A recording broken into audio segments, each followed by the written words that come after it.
Bienvenue dans les podcasts de l'Oasis à Morges.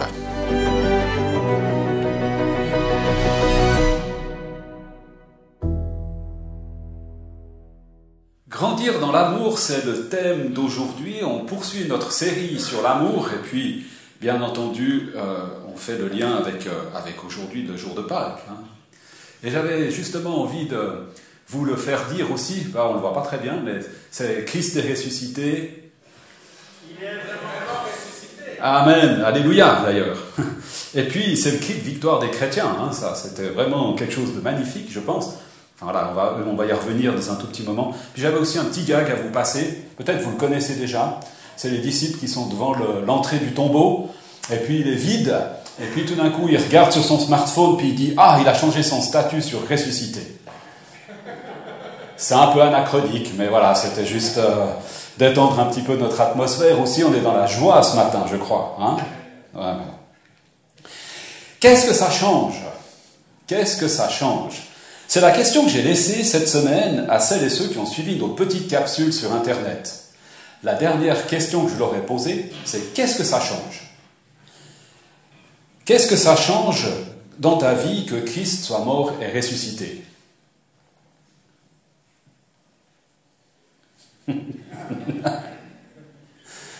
Ça change plein de choses, ouais. Ça change tout, ça change rien, mieux vaut y croire, on ne sait jamais. On ne sait jamais. Je ne vous demande pas de me répondre, en fait. En suivant le parcours des femmes qui ont accompagné ou qui accompagnaient Jésus, on les trouve, juste à la crucifixion, on les voit très présentes. Et puis, on les voit, après qu'ils aient, Joseph d'Arimathée qui vient, qui va réclamer le corps à Pilate, etc. On les voit qui préparent ce qu'il faut pour embaumer le corps de Jésus. Prendre soin du corps mort de celui qui représentait tous leurs espoirs. Celui qui avait tellement amené d'espérance autour de lui. Il avait ressuscité Lazare, il avait guéri des aveugles, des paralytiques, des sourds, des lépreux, libéré des démoniaques. Tellement de belles choses accomplies par Jésus dans son parcours terrestre.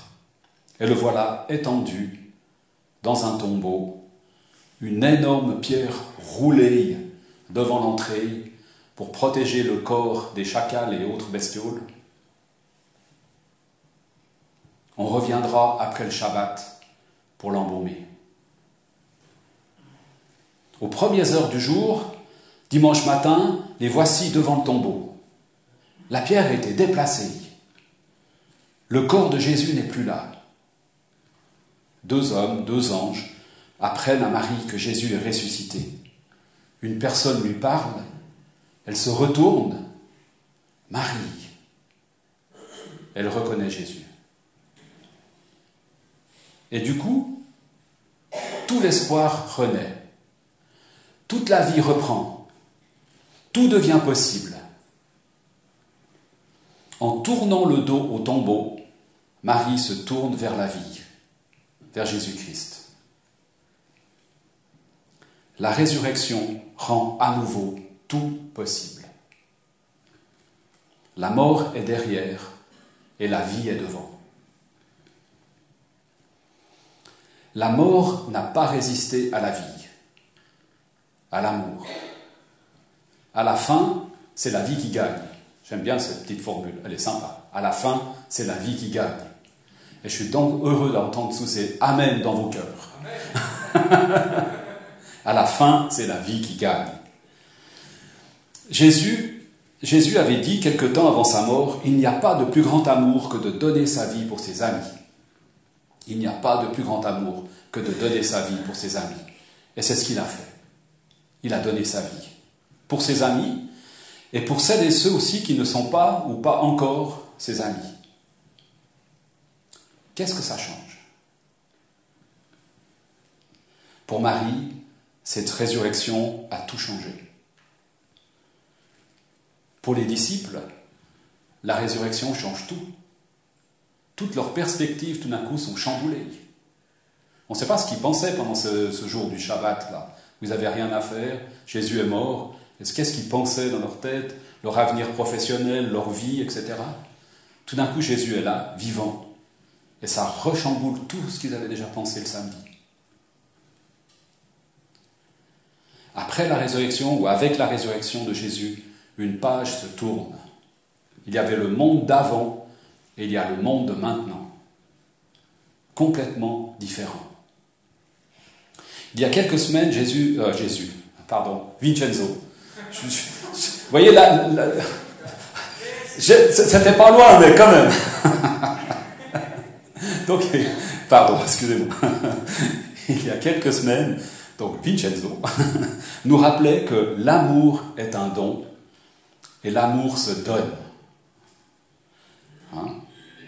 Jésus le montre dans la manière, disons, la plus radicale, hein, en mourant sur la croix par amour pour les humains.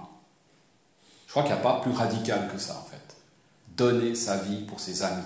Ça veut dire que toute l'humanité est ses amis, en fait, à quelque part. En tout cas, il les considère comme tels. Et nous, de notre côté, alors, comment grandir dans l'amour? Est-ce que je dois mourir pour mes amis? Oui. Alors je dirais, bonne nouvelle, non. Christ a tout accompli sur cette croix. Christ a tout accompli sur cette croix. Le sacrifice est donné une fois pour toutes.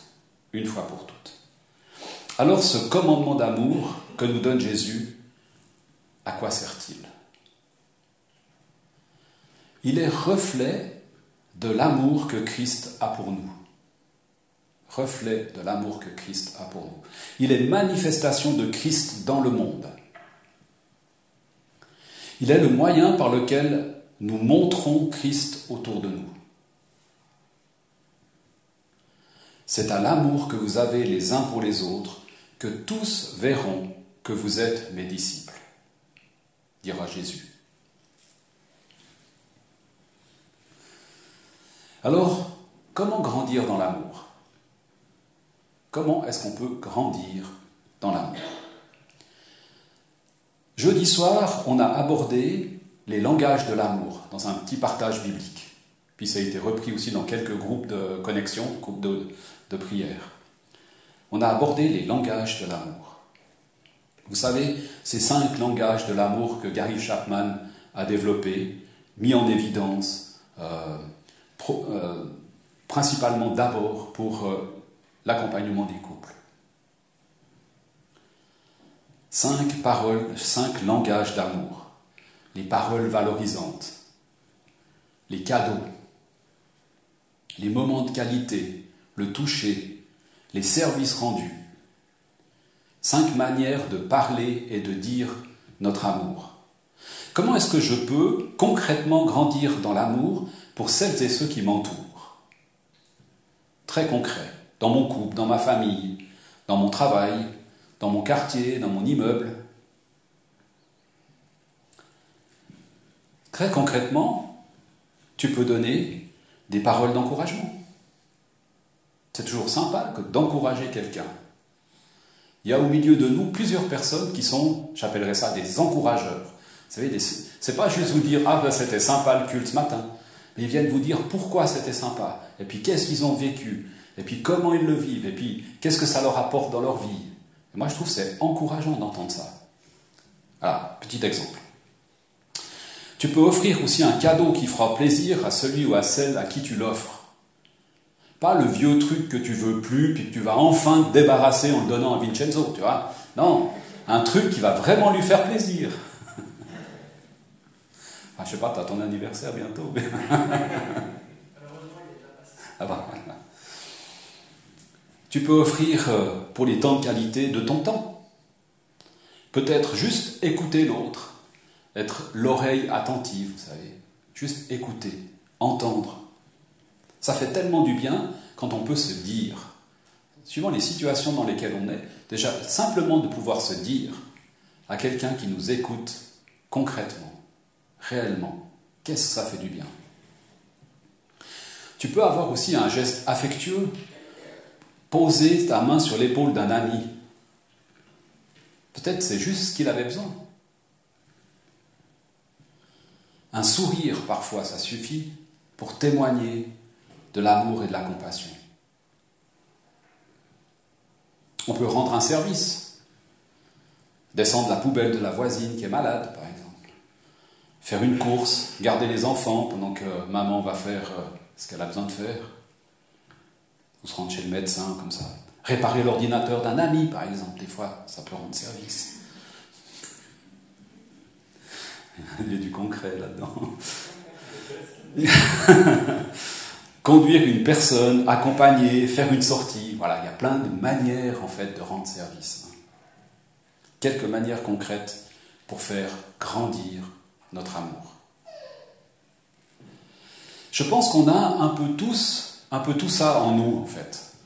Il y a un peu tous ces éléments qui sont là. On les a tous un peu quelque part en nous. Mais je pense qu'il y en a un qui a un langage préféré. Il y en a un qui a un langage préféré, qui est plus marqué que les autres. Notre langue maternelle, si je peux dire comme ça. Mais si on apprend à parler les autres langues, on va développer notre amour. On va faire du stretching de notre amour. On va l'étendre un peu comme ça. On va grandir dans notre amour, en apprenant à parler d'autres langues, découvrir d'autres paysages, d'autres manières de dire « je t'aime » finalement. Alors pour les vacances de Pâques, un petit défi.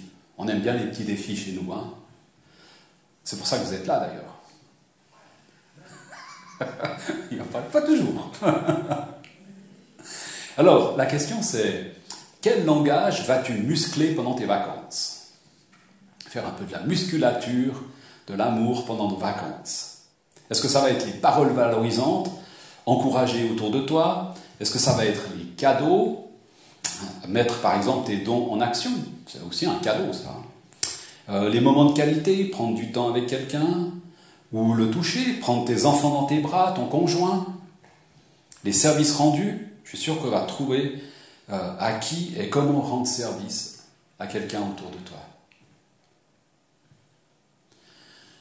Pour conclure, je dirais que pratiquement, développer notre amour les uns pour les autres, c'est obéir au commandement que Jésus nous adresse. Vous voulez que je leur dise ou bien? Développer notre amour les uns pour les autres, c'est obéir au commandement que Jésus nous adresse. Aimer les autres, c'est une manière de déborder de l'amour que Dieu a pour toi.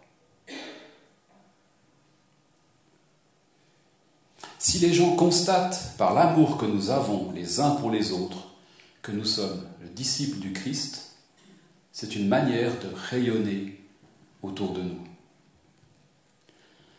Alors, j'allais dire, pour cela, fondamentalement, tournons-nous vers la vie.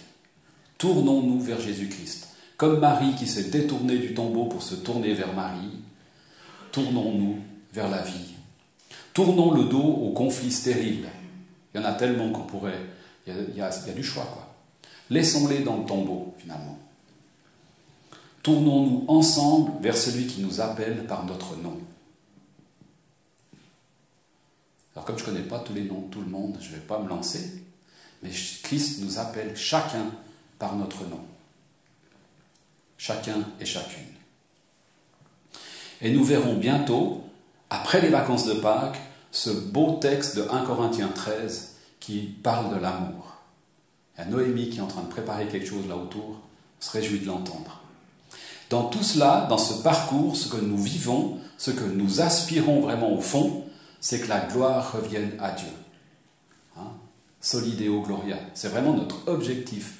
On ne veut pas que cet amour, ça soit juste pour notre gloriole personnel, mais que tout ce qu'on fait, toutes ces démarches, tout ce qu'on entreprend, ça soit pour que Dieu soit glorifié finalement. Ça va? Je vous entends plus. J'aimerais vous inviter pour terminer comme conclusion finalement à prier sur la base de ce texte de 1 Thessaloniciens 3,12. Vous savez, on l'a souvent pris dans ces derniers mois, mais je crois qu'il est vraiment fort, moi je crois. Hein. Que le Seigneur fasse croître de plus en plus l'amour que vous avez les uns pour les autres. Et envers tous les humains. Vous voyez, c'est pas juste se fermer sur nous-mêmes et puis on va bien s'aimer ensemble. Non, c'est aussi pour déborder et rayonner envers tous les humains, à l'exemple de l'amour que nous avons pour vous. Qu'il fortifie vos cœurs pour que vous apparteniez pleinement à Dieu notre Père, en étant irréprochable quand notre Seigneur Jésus-Christ viendra avec tous ceux qui lui appartiennent. Amen.